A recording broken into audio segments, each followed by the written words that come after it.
বাইরে যে পরিমাণে গরম পড়েছে, এরকম কাচের পায়েস তৈরি করে ঠান্ডা ঠান্ডা খেলে কলিজা আর মন দুটোই একদম চাঙ্গা হয়ে যায়। আর সাবুদানার এই মিষ্টিগুলো মুখে দিলেই যেন একদম মিলিয়ে যায়। খেতে তো অসম্ভব মজার। Hello everyone, welcome to Madhu cooking world. চলুন এই পুরো রেসিপিটি এক নজরে দেখে নিই। প্রথমেই একটা মিক্সিং বলে 1 কাপ পরিমাণে নিয়ে নিচ্ছি সাবু। এখানে আমি ছোট দানার সাবুটা ব্যবহার করছি, চাইলে আপনারা যে বড় দানার সাবুটা পাওয়া যায় সেটাও ব্যবহার করতে পারেন, তবে সেক্ষেত্রে সেম রেজাল্টই পাবেন। যেহেতু সাবুদানাতে অনেক পরিমাণে ময়লাও থাকে, তার জন্য আমি কয়েকবার জল পাল্টে ভালো করে ধুয়ে নিব। আর এই ছোট দানার সাবুটা অনেকটা নরম হওয়ার কারণে জলে ভিজানোর সাথে সাথেই কিন্তু এরকম সাদা ঘোলাটে হয়ে যায়। তো সেক্ষেত্রে ভয় পাওয়ার কোনো কারণ নেই। আমি কিন্তু সাবুদানাটাকে খুব বেশি ধুইনি, 2 থেকে 3 বারের মতো হালকা করে জলটা পাল্টে ধুয়ে নিয়েছি।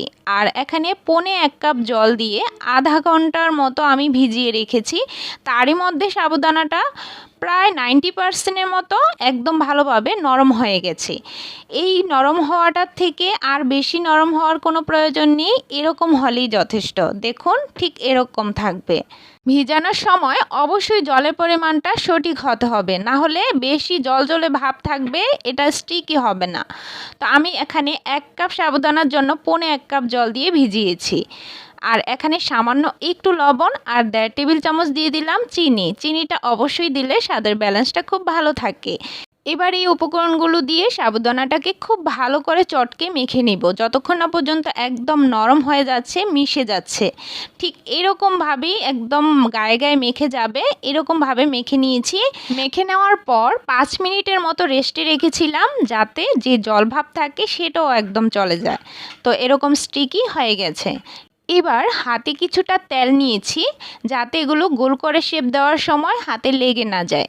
তো আমি এরকমভাবে গোল গোল করে সবগুলো বল তৈরি করে নিচ্ছি। প্রথমেই খুব বেশি বড় করে বল তৈরি করবেন না, একদম ছোট করেই করার চেষ্টা করবেন, তাহলে যখন এগুলো দুধের সাথে মিশিয়ে রান্না করবেন তখন কিন্তু আরেকটুও বড় হয়ে যাবে।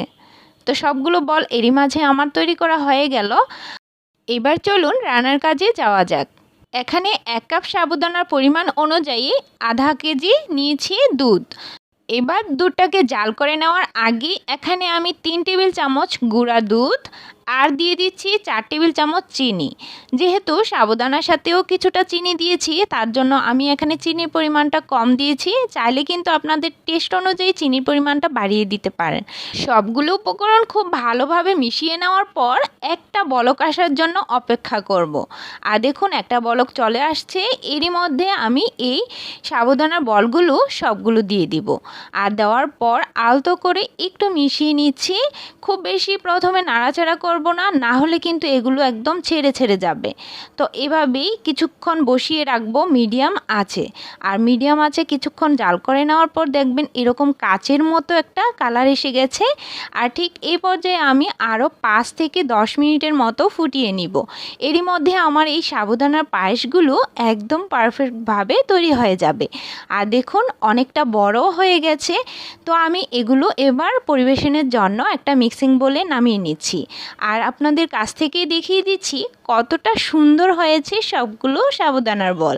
দেখুন না কি সুন্দর সফট হয়েছে, আর কতটা নরম তুলতুলে হয়েছে সেটা দেখেই বুঝতে পাচ্ছেন। আর অবশ্যই এই পায়েসটি একবার হলেও বাসায় ট্রাই করবেন, আর অবশ্যই ট্রাই করলে জানাতে কিন্তু ভুলবেন না কেমন হয়েছে। আমার চ্যানেলে যদি নতুন হয়ে থাকেন অবশ্যই কিন্তু চ্যানেলটি সাবস্ক্রাইব করে বেল আইকনের অলে প্রেস করে রাখবেন, তাহলে প্রতিদিনের নোটিফিকেশান সবার আগে আপনার কাছেই যাবে। আজকের মতো এই পর্যন্ত, সবাই ভালো থাকবেন।